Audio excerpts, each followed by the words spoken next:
With over 60% of its population under the age of 25, Africa is by far the world's youngest continent. And based on current projections, by the year 2035, sub-Saharan Africa will have more people of working age than the rest of the world combined.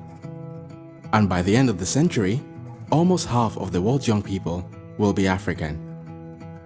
Now, while this growing army of willing and able young people is one of Africa's greatest assets, it could also turn out to be its greatest liability if serious action is not taken to ensure that every single one of these young people is properly educated and provided the opportunity to direct their youthful energies towards productive and fulfilling employment. For various reasons, however, access to quality education still remains a major problem across the continent, and African countries are consistently ranked among some of the toughest places to do business in the world. Excluding the agricultural sector, almost 90% of all jobs in sub-Saharan Africa are still provided by the many small-scale family-run businesses that make up the continent's informal economy. Quite clearly, this is simply not sustainable, especially when one considers the continent's impending population boom. If Africa is to rise to the challenge, there is no denying that it will need a new breed of visionary leaders that are fully committed to its social, political, and economic development. The kinds of leaders that will put the interests of the majority ahead of their own personal gain.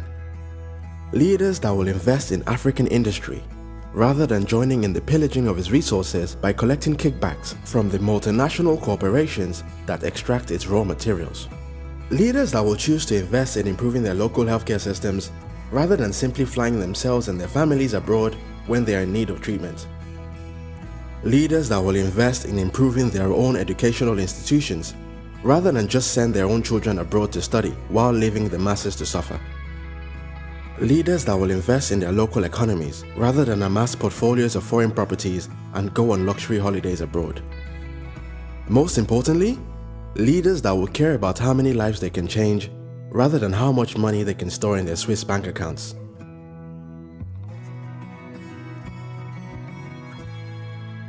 This is Fred Swaniker, a Ghanaian entrepreneur that has dedicated his life to tackling Africa's biggest problem: bad leadership. His mission? To develop an army of 3 million transformational African leaders who will serve as catalysts for social change, entrepreneurship, and good governance across the continent. The deadline?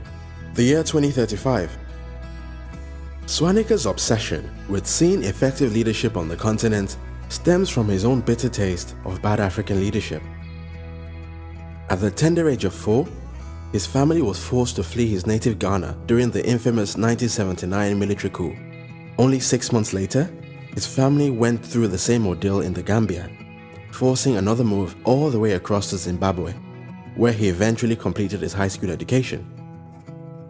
The difficult events of Swaniker's early life sparked in him a strong desire to see an Africa that is led by ethical, entrepreneurial, and progressive leaders. Turning his dream into reality, Swaniker began by launching the African Leadership Academy, a prep school that recruited bright high school students from all over Africa and prepared them for admission into some of the world's best universities. However, it wasn't long before Swaniker knew that he had to take things one step further.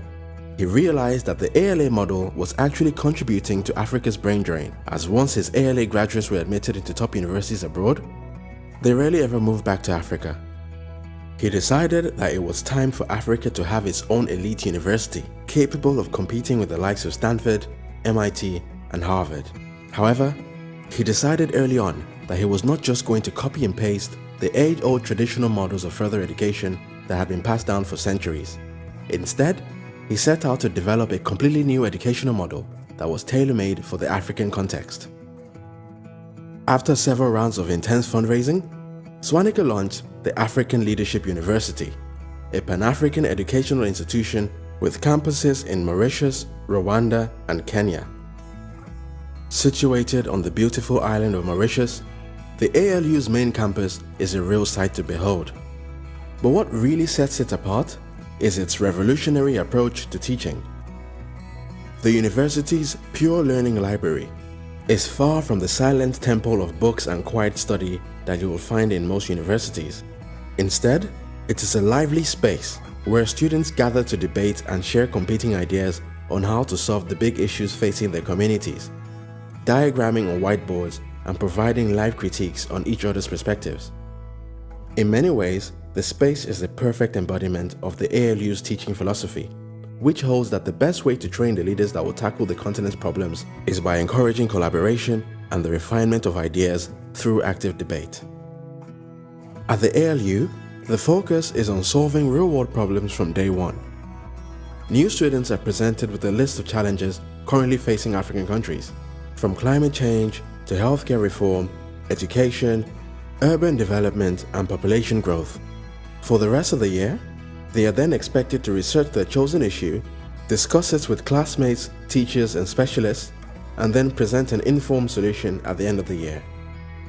According to Swaniker, the idea is to create problem solvers who have learned how to learn, rather than simply memorize and regurgitate information. This means developing vital skills like critical thinking, leadership ability, communication skills, and data analysis. In addition to offering a range of unique degree majors in fields like entrepreneurship, global challenges, and electrical power systems engineering, ALU students are also encouraged to take on side missions. Last year, one team of students established and raised funding for a shelter for local street dogs, while another team developed a transport system linking their campus to the nearest city.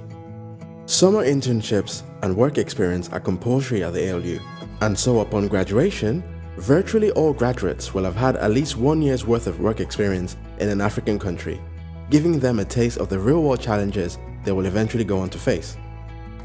In the run-up to graduation, ALU students are encouraged to not just limit their job search to their home countries, but to also look into the opportunities that are available in other African countries.